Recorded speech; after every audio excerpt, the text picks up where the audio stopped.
नमस्कार दोस्तों, मैं जीतू नायक स्वागत करता हूं आप सभी का मैथ्स वाला यूट्यूब क्लासेस के एक इम्पॉर्टेंट वीडियो लेक्चर में, जहां आज हम डिस्कस करने वाले हैं रिलेशन एंड फंक्शंस के बारे में। रिलेशन एंड फंक्शंस के बारे में जानने के लिए सबसे पहले आपको कार्टेशियन प्रोडक्ट को जानना चाहिए। कार्टेशियन प्रोडक्ट को हिंदी में आप कार्तीय गुणनफल कहते हैं। कार्तीय गुणनफल जानने के लिए सबसे पहले हम एक सेट ले लेते हैं। मान लीजिए कि a = 1 2 3 एक सेट है।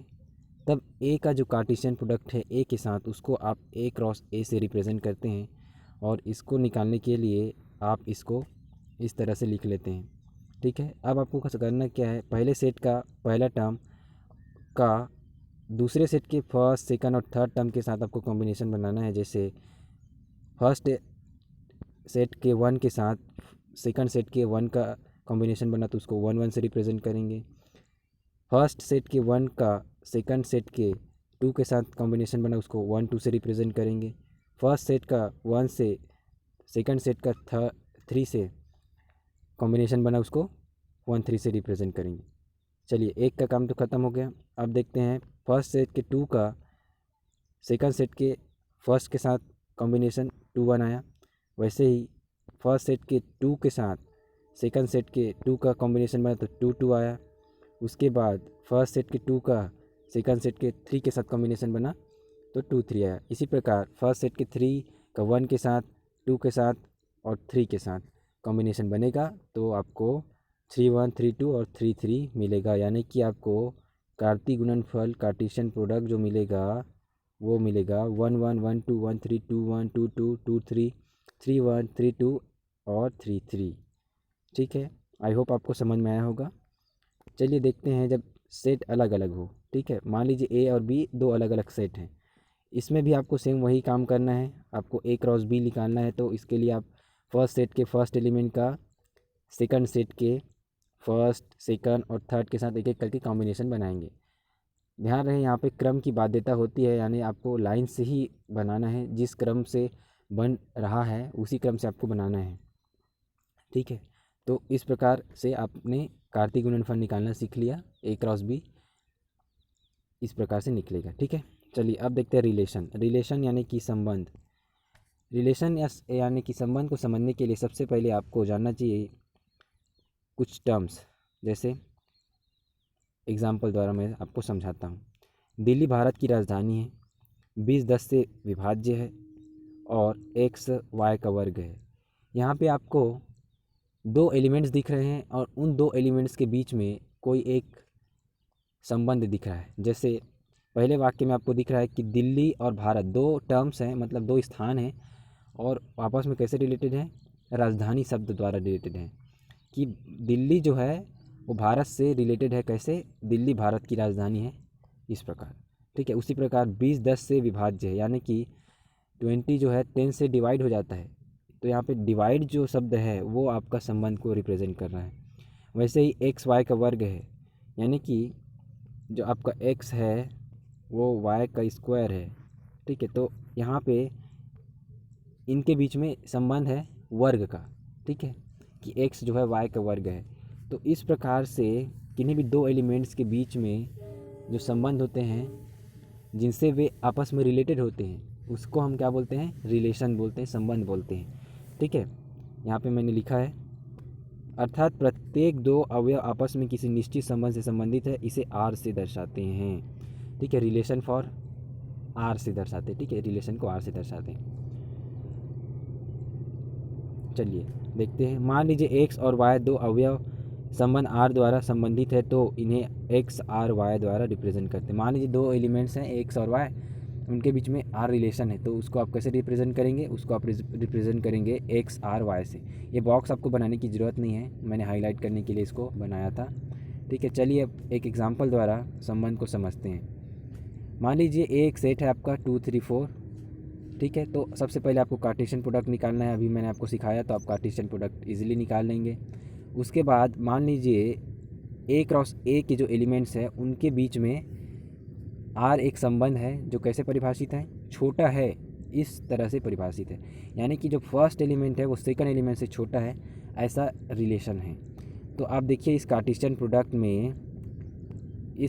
प्रोडक्ट में कौन कौन से ऐसे युग्म हैं यानी कि जोड़ियाँ हैं जिनमें फर्स्ट एलिमेंट जो है सेकंड एलिमेंट से छोटा है, तो आप पाएंगे ये 2 3 आपको दिख रहा है, 2 4 आपको दिख रहा है, 3 4 आपको दिख रहा है। ये 3 युग्म ऐसे हैं जिनमें फर्स्ट टर्म सेकंड टर्म से छोटा है, ठीक है। यानी एक्स और वाई जो है, एक्स और वाई के बीच में जो रिलेशन है वो कैसे रिप्रेजेंट है, एक्स जो है वाई से छोटा है, यानी फर्स्ट एलिमेंट सेकंड एलिमेंट से छोटा है, और उनमें कौन कौन शामिल होगा, 2 3 2 4 और 3 4। तो इस प्रकार आपका रिलेशन मिलेगा 2 3 2 4 3 4। आई होप ये भी आपको समझ में आ गया होगा। चलिए नेक्स्ट देखते हैं। एग्जाम्पल नंबर 2 मैंने आपके लिए यहाँ पे बना दिया है, आप इसको देख लीजिएगा। बिल्कुल जो पहला मैंने एग्जाम्पल बताया वैसे बिल्कुल है, ठीक है। थर्ड एग्जाम्पल मैं आपको बताता हूँ। थर्ड एग्जाम्पल थोड़ा सा डिफरेंट है इस कारण। मान लीजिए n जो है प्राकृतिक संख्याओं का समुच्चय, n for natural numbers, the set of natural numbers, ठीक है। और उस नेचुरल नंबर्स के 2 एलिमेंट्स हैं a और b, ठीक है। उनके बीच में रिलेशन है कि a + 3b is equal to 12 है। इस प्रकार से उनके बीच में रिलेशन है। तो सबसे पहले आप इस रिलेशन को इस प्रकार से लिख लेंगे, ठीक है। अब हल करने के लिए आपको सबसे पहले जो दिया है उसको लिखेंगे, ठीक है। अब देखिए ये जो a + 3b दिख रहा है इज इक्वल टू 12, इसमें आप a और b की कौन कौन सी वैल्यूज़ पुटअप करेंगे कि आपको 12 मिल जाए। तो देखिए यदि मैं a = 9 रख दूं और b = 1 रख दूं, तो 9 + 3 × 1 आपको कितना मिलेगा, 12 मिलेगा, ठीक है। तो आपका एक जोड़ी बन गया 9 और 1।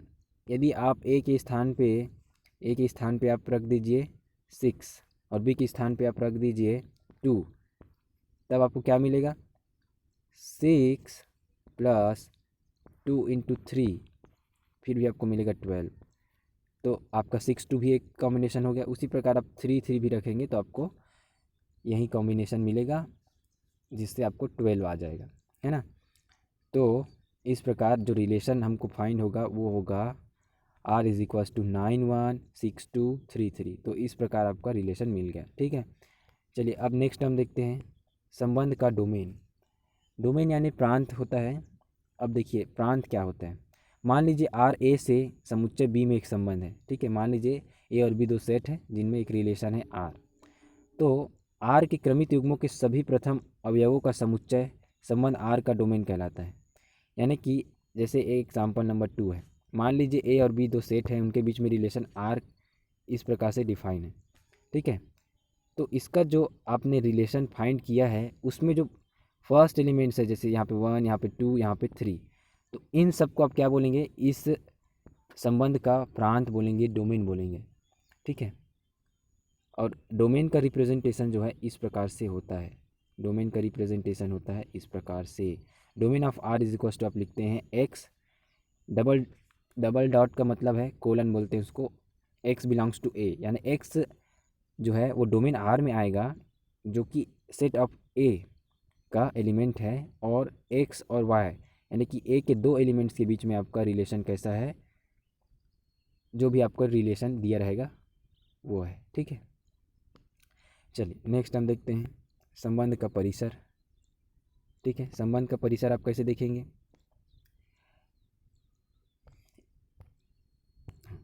चलिए संबंध का परिसर a से b में संबंध r के क्रमित युग्मों के सभी द्वितीय अवयवों का समुच्चय संबंध r का परिसर कहलाता है। अभी आपने देखा कि ये जो आपका रिलेशन मिला है उसका फर्स्ट एलिमेंट को आप प्रांत बोलते हैं, और इसका जो सेकंड एलिमेंट्स है जैसे 1 है, 4 है और 9 है, इसको आप क्या बोलेंगे, परिसर बोलेंगे, ठीक है। तो इजीली आपको ये समझ में आया होगा, जैसे वहाँ पे फर्स्ट एलिमेंट था वैसे यहाँ पे सेकंड एलिमेंट। आप चाहे तो डेफिनेशन देख सकते हैं, ए से बी में संबंध आर के क्रमित युग्मों की सभी द्वितीय अवयवों का समुच्चय संबंध आर का परिसर कहलाता है। इसका रिप्रेजेंटेशन इस प्रकार से होता है, ठीक है। रेंज जो है इस प्रकार से होता है। देखिए मैंने यहाँ पे लिखा है एग्जाम्पल नंबर 2 में 1 4 9 और एग्जाम्पल नंबर 3 में 1 2 3 जो है वो रेंज को रिप्रेजेंट करता है। अब चलिए देखते हैं संबंधों के प्रकार यानी टाइप्स ऑफ रिलेशंस।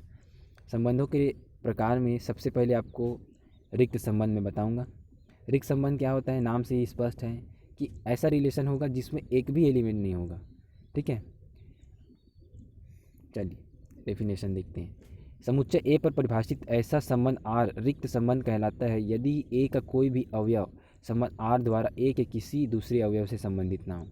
यानी कि मान लीजिए कोई एक सेट है ए और ए से ए में एक रिलेशन डिफाइन है आर, तो ए का कोई भी एलिमेंट ए के दूसरे किसी एलिमेंट के साथ रिलेशन आर द्वारा संबंधित नहीं होगा, तो जो रिलेशन होगा उसको हम क्या बोलेंगे, रिक्त संबंध या एम्प्टी रिलेशन बोलेंगे। और उसको आर इक्वल्स टू 5 से आप रिप्रेजेंट करते हैं। 5 मतलब क्या होता है कि उसमें एक भी एलिमेंट्स नहीं है। ठीक है, चलिए एग्जांपल द्वारा समझते हैं ताकि आपको इजीली समझ में आ जाए। एग्जांपल, मान लीजिए ए जो है बालकों के स्कूल के सभी विद्यार्थियों का समुच्चय है। यानी एक ऐसा स्कूल है जहाँ पे सभी जो विद्यार्थी हैं वो केवल लड़के हैं, एक भी लड़कियाँ नहीं हैं। और जो रिलेशन है वो कैसे डिफाइन है, A B such that A B की बहन है ना। यानी कि यहाँ बोल रहा है कि ए और बी दो विद्यालय के, मतलब जो विद्यालय के दो स्टूडेंट्स हैं उनमें कैसा रिलेशन है कि ए जो है बी की बहन है। अब आप बताइए कि लड़कों के विद्यालय में क्या कोई किसी की बहन हो सकती है, भाई हो सकता है लेकिन बहन नहीं हो सकती, है ना। तो यहाँ पे आर में एक भी एलिमेंट नहीं आएगा, तो आर कैसा रिलेशन हो जाएगा, आर जो है एम्प्टी रिलेशन हो जाएगा। ठीक है, आई होप ये भी आपको समझ में आ गया होगा। अब लास्ट टर्म देखते हैं, सार्वत्रिक संबंध यानी कि यूनिवर्सल रिलेशन। ठीक है, यूनिवर्सल रिलेशन जो है रिक्त संबंध यानी कि एम्प्टी रिलेशन का बिल्कुल अपोजिट है। उसमें एक भी एलिमेंट नहीं होते जो दूसरे सेट के किसी एलिमेंट से रिलेटेड हो। इसमें जो है एक सेट का प्रत्येक एलिमेंट दूसरे सेट के प्रत्येक एलिमेंट के साथ रिलेटेड होता है। ठीक है, तो इसको यूनिवर्सल सेट कहते हैं। देखिए परिभाषा में आपको लिया है, समुच्चय ए पर परिभाषित संबंध आर सार्वत्रिक संबंध कहलाता है यदि ए का प्रत्येक अवयव ए के सभी अवयवों से संबंधित हो। ठीक है, चलिए एग्जांपल देखते हैं। मान लीजिए आपका सेट यही है, ठीक है, ए इक्वल्स टू बालकों के स्कूल के सभी विद्यार्थियों का समुच्चय, और उनके बीच में रिलेशन है कि ए तथा बी की ऊंचाइयों का अंतर 5 मीटर से कम है। यानी कि ए और बी दो स्टूडेंट हैं, उनके बीच की जो ऊंचाई है वो 5 मीटर से कम है। आप स्वयं सोच के देखिए कि क्या किन्हीं भी दो व्यक्तियों के बीच की ऊंचाई 5 मीटर से ज़्यादा होगी क्या, कभी नहीं होगी। 5 मीटर से ज़्यादा हो ही नहीं सकती। ठीक है, चाहे कोई भी व्यक्ति हो जो इनकी एज लगभग सेम है, चाहे वो मतलब या फिर एक ही क्लास में पढ़ते हो, उनके बीच की जो हाइट का डिफरेंस है वो 5 मीटर से कम ही रहेगा हमेशा। तो इसमें जो है ऑल एलिमेंट्स आएंगे। ठीक है, ऑल एलिमेंट्स आएंगे। इसके कारण हम सेट ए पर डिफाइन रिलेशन को सार्वत्रिक संबंध या फिर यूनिवर्सल रिलेशन बोलेंगे। आई होप दोस्तों आपको ये जो वीडियो है वो उसमें बताए गए जो भी जानकारियां हैं वो आपको अच्छे से समझ में आई होंगी। यदि वीडियो आपको पसंद आया हो तो प्लीज़ लाइक कर दीजिए, और चैनल पर नए हैं तो चैनल को सब्सक्राइब कर दीजिए ताकि इसी प्रकार के वीडियोस में आपके लिए और भी अपलोड करता रहूं। दोस्तों, संबंध और रिलेशन जो है इसके लिए यूट्यूब पे आपको ढेर सारी वीडियोस मिल जाएंगी, लेकिन उन सब में इस तरह से नहीं बताया जाता कि वास्तव में संबंध और फलन है क्या। उसमें रिलेशन और फंक्शन को एक बहुत ही बड़े